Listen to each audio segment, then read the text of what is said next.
just want to do some painting today. So what I'm going to do is I'm going to paint on this piece of plastic. So it's called a Sally Ann Lynch board. So she's like a face painter, and she develops boards. It's just basically lots of little faces on it. You can paint it, whatever you're going to paint on it, and then you can just wipe it off. So this is an old board that I've used for a Comic-Con or something. So I'm going to clean this off, and then I thought we could do some paints this afternoon. So I'm going to pop you down here so you can see what I'm going to be doing. And I'm going to take you through some of the products that I normally have with me in the kit. Let's clean these guys off. So these boards are available online. There's probably other companies that do them now. Sally Ann Lynch was one of the first people to do it. And it's got a side that you paint on and a side that you don't paint on. And I think the last time that I've done it, I've painted on the wrong side. So I potentially need to use something a bit stronger to take some of this off, which is fine. I'm just going to paint on top of it just now. So if you do get some staining, you can use some surgical spirits or something just to lift the colour. But these are great for kids' parties and stuff, because sometimes if you give kids the option of everything in the world, it'll take them forever to choose. Whereas with these, if you give them maybe 6 or 12 options, it tends to kind of speed up the process a bit, which can be quite handy. So I am just going to find something to dry this with, and then we can get started. So products that I've got with me, I normally use this set of paints when I go out. So this is quite handy. These are all Grimace paints, so they just pop in and out of these little holders, and they go in this, and I can just close it over and take it with me. So it means that I don't have to worry about setting everything up and packing up, because that's my least favourite part of painting. So that's just out of paper chase, the little holder, and all my paints fit in there, and I can just take what I need, which is quite handy. 2 seconds, I'm going to get a towel.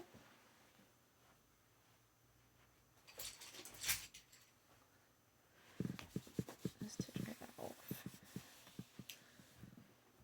So it's up to you how you want to carry your paints. I just find that's a bit more helpful. In terms of brushes, I have a selection of brushes, so it's quite useful to have one of these 3/4 inch brushes. So you can see it there.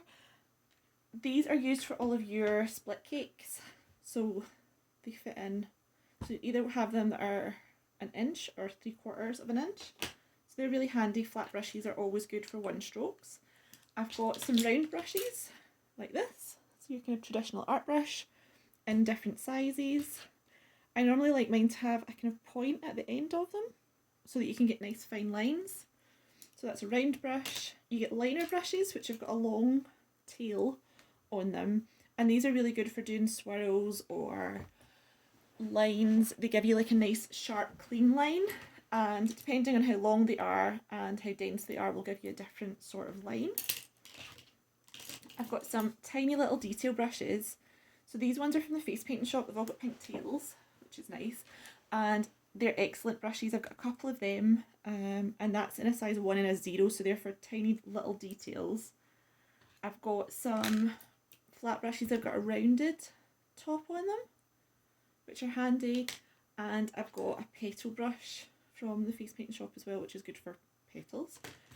And this one here, which it's got a kind of jaggy bristle on it. It's got some longer bristles, so that's nice for doing fur texture as well.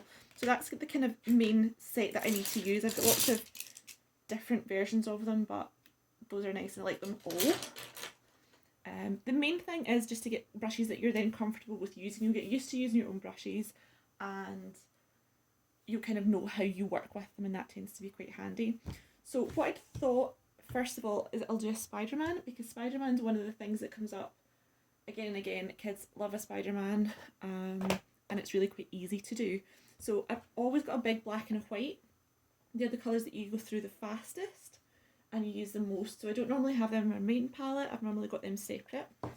This is a black one from Paradise by Meron, which is really nice. It's a nice creamy black, and it gives you really good dense detail. Sometimes some of the cheaper blacks are not particularly good, and you can end up having to go over it and over them, or they just look a bit patchy.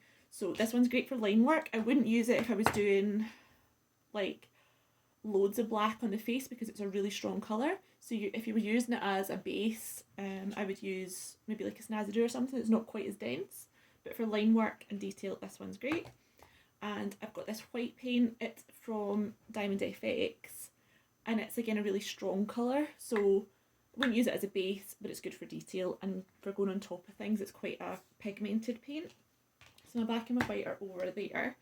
I'm going to start off with Spider-Man, and I'm going to do the white detail. So normally with face paint you want to work on the white or the lighter portions of your design first, because if I put on the red all over the face and then try to go over it with the white, that's not going to work. It's just going to make pink.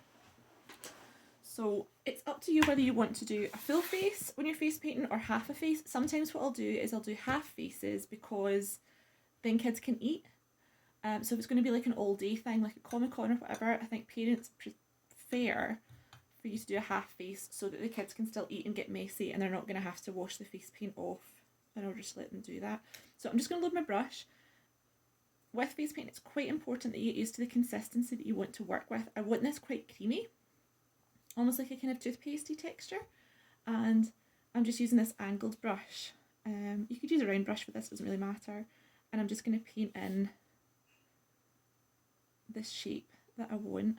Now this obviously looks much easier because this board sits still, it doesn't move.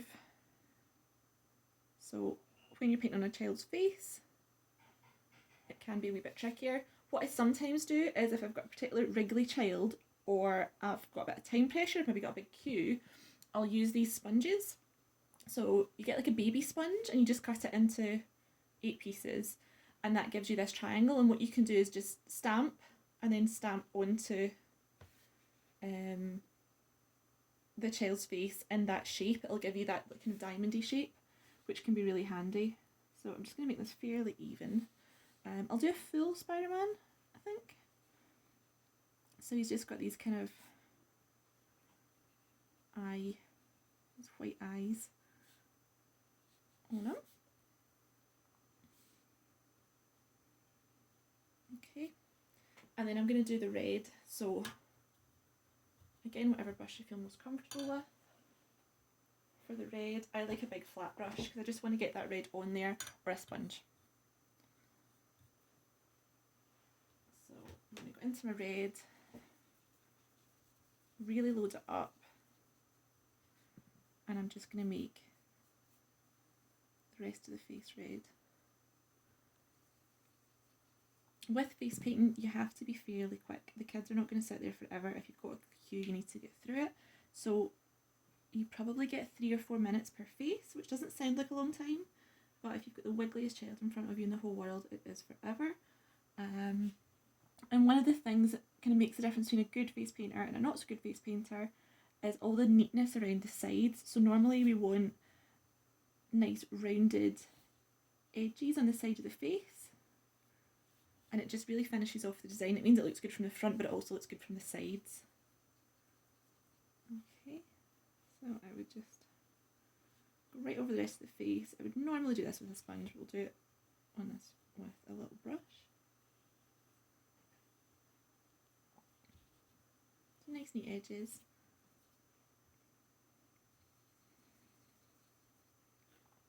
So Spider-Man's one of those instantly recognisable face paints, and kids really like that.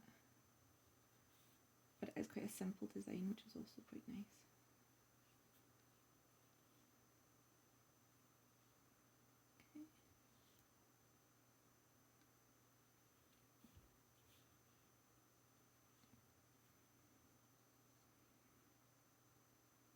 There we go. Okay, so we've got our little Spider-Man red face.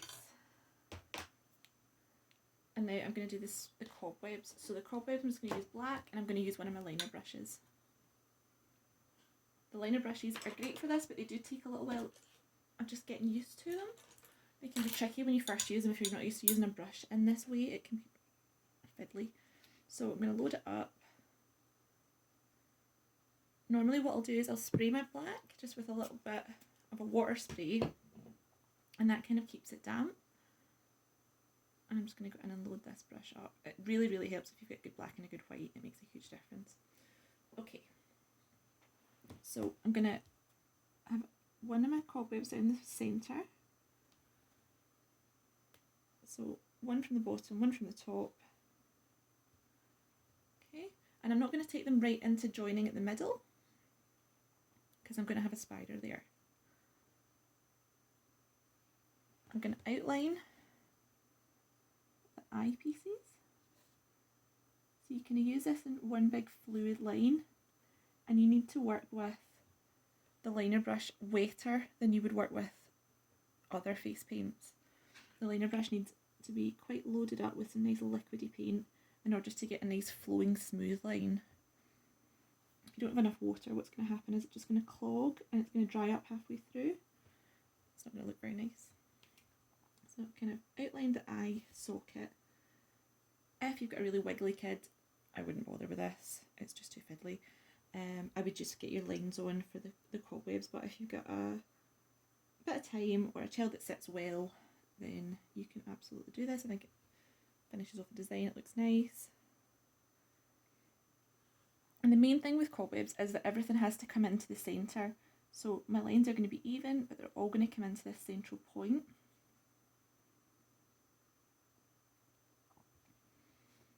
Sometimes you get people doing cobwebs that end up looking like tigers because they're just all a bit like random lines.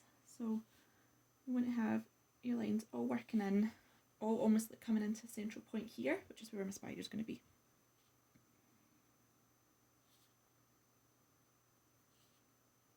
Okay, so these lines are going to continue to come in as if they are all coming in to the centre, and then we're going to join them up. So again, using your liner brush, we're just going to go in and join them up. So each of these cobwebs should join with the next one. So they're coming into the centre like that. The bottom ones go the opposite way.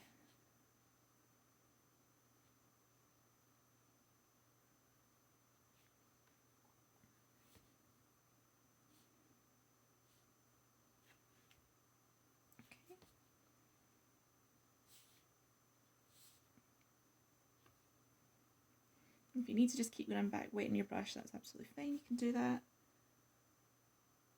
Sometimes it depends how warm it is where you're painting. It will depend on how quickly your paint is drying. Sometimes if it's really wet, if you're painting it outside and it's a kind of rainy day, even if you're under shelter, then it's going to be, your paint's just going to be like mushy the whole time. So I'm going to paint my spider now. So with my little tiny detailing brush, I'm going to paint that in. So with the detailing brush, you can kind of bring it to a point on the paint. So spiders have got a body, they've got a head, okay, and then they've got 8 legs, but their legs are articulated, so they've got joints. So you want to go out, down, and in, out, down, and in. So 2 bigger legs, 2 smaller legs, and the same at the top, out, down, in. And it gives you that kind of spidery shape. Doesn't need to be perfect. It can be difficult because it's on the bridge of the nose as well. So obviously if you're painting on a person, that's going to be rounded. And then I want to go in and do my nice white details. So I need to clean this brush off. Normally what I do is I work with 2 different waters. So I'll have a water for my light colours and a water for my dark colours. And it stops the brushes kind of getting a bit muddy looking, and it stops you having to change it just quite as quickly. So now I want to add my details. So the white makes a huge difference on top of the black, and it just adds some highlights which kind of brings everything else out. So you don't want to highlight everywhere, you don't need to, but if you kind of highlight down these big lines that we created first, and then some little highlights on the cobwebs, and we'll highlight the spider as well. And this is where if your white isn't as good, you can have problems getting it to show up. Again, this is an extra, So if I had a huge line and everybody looked like they were getting fed up, I wouldn't necessarily do as much detail. You can kind of just cut some of the detail and it still looks like Spider-Man. But I think it's nice and it does kind of finish off the design if you've got time for this. And it just makes the spider look a lot more like 3D and realistic if you just highlight its legs. Okay, and that's Spider-Man. That's it done. So have a go. If you've got a child running about that's got nothing else to do, then have a go. You can have a go on yourself, or you can paint it on your leg as well. So if you use your thighs while you're just sitting watching TV, that can be a really good way to practice face painting as well. But that's a Spider-Man all done.